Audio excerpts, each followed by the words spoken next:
Hey, Robin. Hi, Stephanie. How you doing? I'm doing okay. I'm here. I'm here with you, and it feels good. I like that. I like that there's no pretense and you're not having to mask or pretend or say things that aren't authentic and true. Well, thank you. Thank you. Of How are course. you? I'd have to say I'm feeling a little better than I have in the last month or so. So that's promising. It is. It is. Yeah. It's So good here to we see you. are. Oh, But this isn't about us, is it? It's no. not. We could go on for hours in that case. Well, I could. I don't know about you. Okay.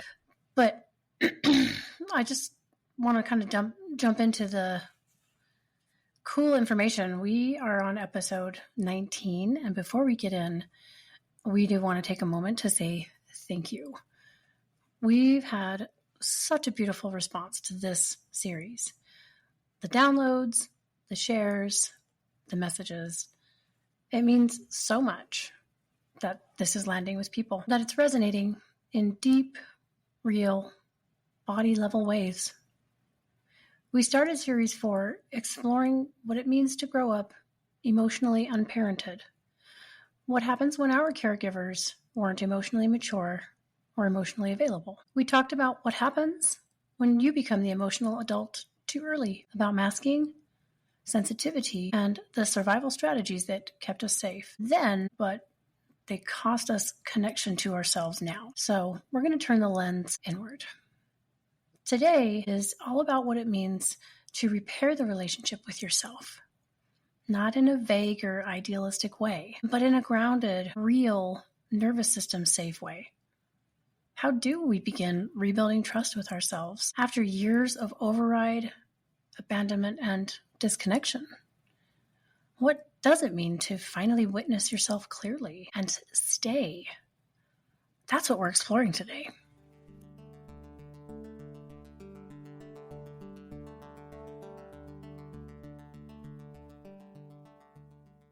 Wherever you are right now, however you're arriving, let's take a moment to check in. You're here, and that really matters. Maybe shift your posture. Take a deeper breath. Soften your jaw. Place a hand on your heart or belly.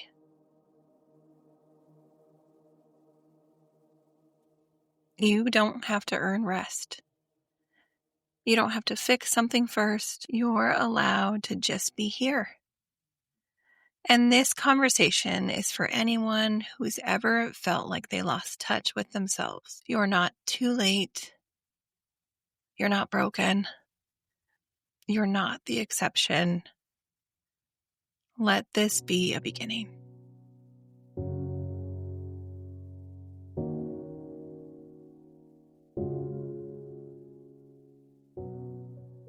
Let's start by breaking down what repairing the relationship with self actually means. It's one of those phrases that can sound great, but when you've been disconnected from yourself for years or decades, it can feel confusing, overwhelming, scary, even kind of hollow. For many of us, we were taught early on that our needs didn't matter, or worse, that having needs was selfish or dramatic. Yes, if you were emotionally unparented, chances are you learned to override your body's cues. You were told you were fine when you weren't, that your tears were manipulative, that your fear was an inconvenience, that your hunger, your overwhelm, your feelings were something to be silenced or ignored. That split between what you felt and what you were told to feel, that's where the rupture really truly begins. This is such phenomenal information. I feel like I've spent a lot of time this week trying to deliver this information exactly. And friends, repair starts with telling the truth. It doesn't have to be pretty. It just has to start somewhere. And what we were just talking about before, letting yourself know, I'm overwhelmed. Wow, I am feeling something. And that's, telling the truth, not in an intellectual level, but somatically, that nervous system level truth. Noticing what your body's saying, when you freeze, when you shut down, when you go on autopilot. And learning to stay with that without trying to fix it right away. Right? Repair isn't performance. It's presence. It's in the tiny moments. When you almost say yes, but your stomach kind of flips. When you start scrolling, but realize you really just need to cry. When you notice yourself bracing and whisper instead, oh, I've got you. Yeah. Those are the new neural pathways. Those are the moments that count, and they all add up.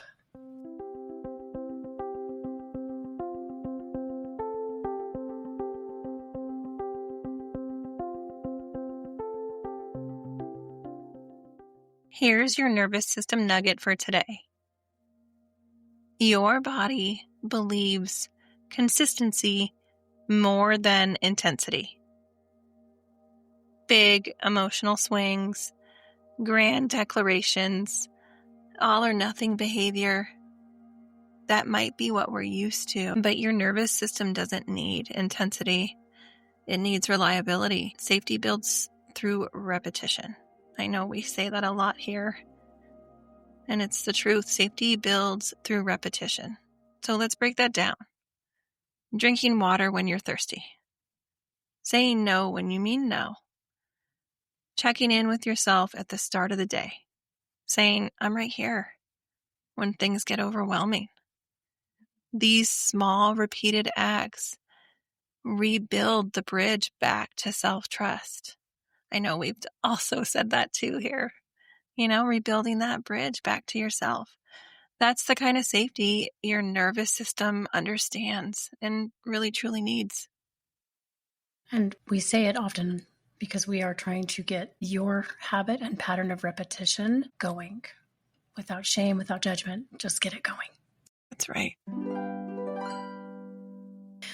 Let's talk practically. What does it look like to start showing up for yourself differently? For me, it kind of starts by asking, what was I missing? Not to dwell, but to really clarify. Was I missing that softness, encouragement, stability? Someone checking in and asking, how are you really? Then you offer yourself just a taste of that. Not all at once. I like to say little dropperfuls. We don't need to be perfect. You say, okay, I see you. You offer a breath, a pause, a blanket, a boundary. You say, I don't know what I need yet, but I want to learn. And that's it. That's the start. Repair is slow, and that's okay. Think of it like building a shelter. You don't throw up walls in a day. You lay a foundation, you choose materials with care, you take your time figuring out what will truly support you and fit you. You begin with attention, with kindness, with that curiosity and that willingness to stay. And eventually, you begin to recognize yourself again. Not the version others needed you to be, but the one you've always been. And from that place, boundaries become easier. Rest becomes safer. Relationships feel more rooted. It all truly begins with you.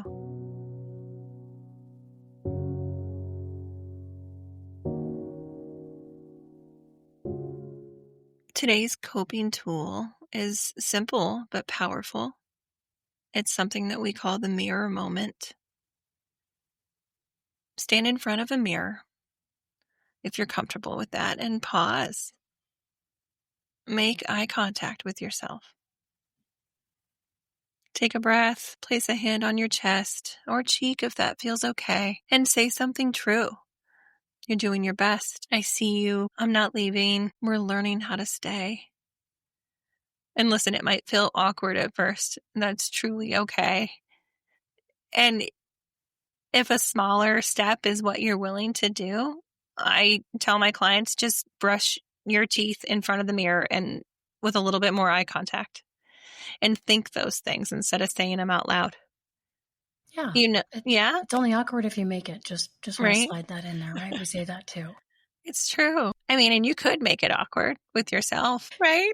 Sure, why not? We're all good at that. But yeah, it's okay if it feels awkward. Most of us weren't really taught how to see ourselves, let alone stay with what we saw. So if discomfort, numbness, or tears come up, that's really not failure. That's the beginning of presence. This is a way to reclaim that one breath at a time or one awkward moment at a time.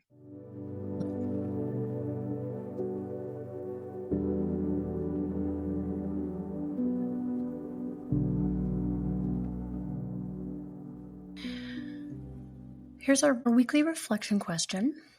I would like for you to ponder, what is one way I can show up for myself today without performing or fixing? Let it be small, let it be true, let it be enough.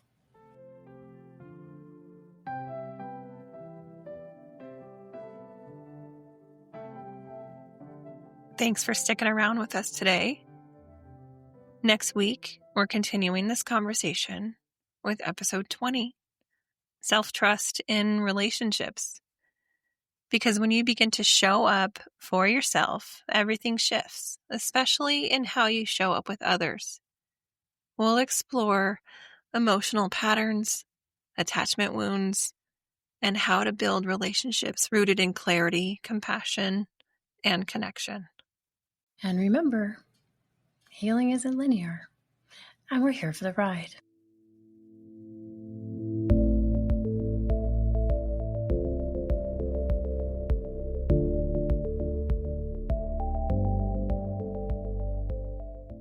Thanks for sitting with us today. If something resonated, we'd love it if you shared the episode, left a review, or connected with us on social. We're two therapists walk into a podcast on most platforms.